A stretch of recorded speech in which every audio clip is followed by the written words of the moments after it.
Nah, terkait dengan arahan pengadaan vaksin, jadi pengadaan vaksin sampai dengan November sampai dengan kuartal keempat itu disiapkan 271,3 juta dan tahun ini diharapkan 30 juta, di mana itu berasal dari salah satu CanSino, Sinovac, kemudian juga Sinopharm dan AstraZeneca. AstraZeneca ini sudah ada komitmen 100 juta dan 50 juta sekarang sedang berangkat Menteri Kesehatan, Menteri Luar Negeri, Menteri BUMN untuk mempersiapkan 50 juta yang diorder pertama dan dibayar.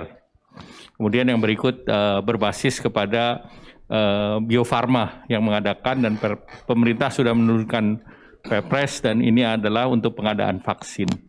Dan ini diperkirakan untuk 160 juta dan ini tahapannya mungkin bisa bertahap sampai dengan tahun 2022. Persiapan sedang dilakukan terkait dengan pemulihan ekonomi nasional dan COVID. Kita lihat berbagai negara sudah melakukan penanganan COVID dan Indonesia ini termasuk negara yang menangani dengan kontraksi ekonomi relatif lebih rendah dari negara lain. Kemudian kalau dibandingkan dengan negara lain juga confirm fatality rate kita relatif di bawah 4% juga, sehingga kita di bawah beberapa negara antara lain sebagai Korea Selatan, Lituania, dan Taiwan.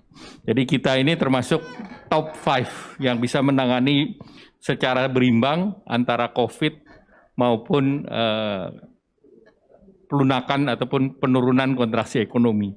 Dan outlook-nya tentu kita berharap di akhir tahun ini bisa -1 sampai +0,6. Kita sudah melihat recovery daripada PMI walaupun naik turun sedikit karena PSBB, kemarin sudah naik di atas 50. Begitu ada PSBB lagi kita turun lagi 48. Tetapi hari ini DKI juga lebih PSBB transisi. Ya, PSBB transisi diharapkan karena PMI ini kan confident daripada pabrik manajer. Jadi dengan demikian confident akan lebih tinggi. Kemudian berikutnya juga kita lihat dana yang ditempatkan di Himbara itu dari 30 triliun sudah ditambah menjadi 47,5 triliun dan itu leverage-nya 150 triliun. Artinya sesuai dengan arahan Bapak Presiden tidak hanya berbasis pada ekonomi APBN tetapi ekonomi real juga terdorong. Jadi demikian, Pak. Fokus kita untuk 3 bulan ke depan adalah yang pertama adalah bagaimana meningkatkan protokol kesehatan, pengadaan vaksin, dan pemulihan ekonomi didorong, Pak. Ya, jadi ke depan yang terpendek tentu pengadaan vaksin kita harus secure karena seluruh 215 ini mengejar vaksin. Sehingga kita sudah kira-kira secure untuk 160 juta dosnya 2 kali.